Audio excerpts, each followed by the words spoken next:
Hello everyone. जैसे कि हम अपने ऑफलाइन लेक्चर्स में हमें डिस्कस करते हैं, हर एक सब्जेक्ट पढ़ने से पहले उसका वाई जानना बहुत ज़रूरी है। उसकी ज़रूरत क्या है ये अगर हमें पता चले तो वो सब्जेक्ट पढ़ना ज़्यादा आसान भी हो जाता है और एज वेल एज उसमें ज़्यादा इंटरेस्ट भी हमारा क्रिएट होना शुरू हो जाता है। सो बेसिक्स ऑफ कॉस्ट अकाउंटिंग ये हमारे बीबीए के लिए ज़रूरी क्यों है? इन फ्यूचर हम कहीं भी करेंगे, बिजनेस करेंगे, सो अल्टीमेट एम हमारा क्या होता है कि to earn the maximum profits.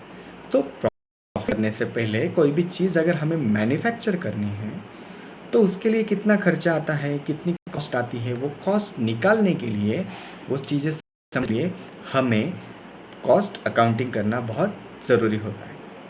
अभी कॉस्ट अकाउंटिंग का कंसेप्ट समझने के लिए we will divide that cost accounting in the three segments. First one is cost, second one is costing and third one is cost accounting. अभी cost क्या होता है वो समझ में लेते हैं। For example this is a talcum powder. Okay, ये परचेस करने के लिए आप कोई भी रिटेलर शॉप में गए, आपको फॉर एग्जाम्पल ये मिला कि 100 रुपीज़ में। लेकिन रिटेलर को होलसेलर से कितने था? 80 रुपीज़ को, और उसने बेचा कितने को? 100 रुपीज़ के लिए।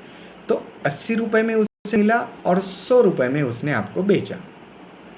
तो 80 रुपये क्या हो गया? That is cost of that particular product. Okay, और उसने जो सेल किया है तो वो 20 रुपीज़ क्या हो जाएगा? That is profit for that particular seller.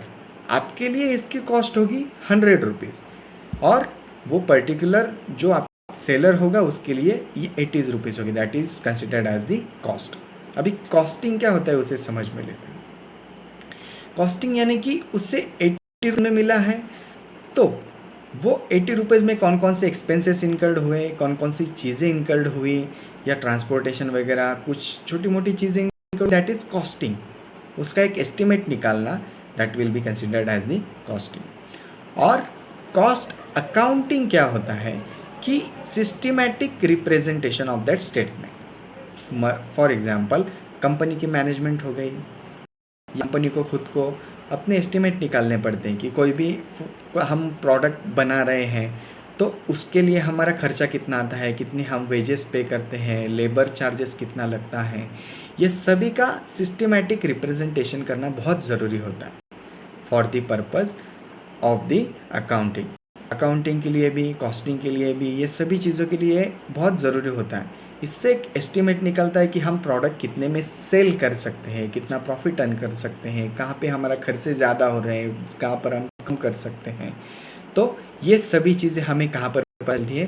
Cost accounting में। ओके, सो कॉस्ट अकाउंटिंग समझने के लिए सिर्फ इसे 3 सेगमेंट में हमने डिवाइड किया। फर्स्ट वन इज़ कॉस्ट, जो कि स्ट्रेट फॉरवर्ड होंगी कोई भी प्रोडक्ट की। सेकंड वन इज़ कॉस्टिंग, उसका एक छोटा सा एस्टिमेट निकाला कि कितने कितने खर्चे लगे। And third one is the cost accounting, ये इन डिटेल एनालिसिस होगा, इन डिटेल स्टेटमेंट्स होंगे जो हम कंपनी के लिए प्रिपेयर करेंगे और मैनेजमेंट के लिए प्रिपेयर करेंगे। उससे हमें बहुत सी चीज़ों का एस्टिमेट निकालना आसान हो जाता है, कितना हम प्रॉफिट अर्न करेंगे।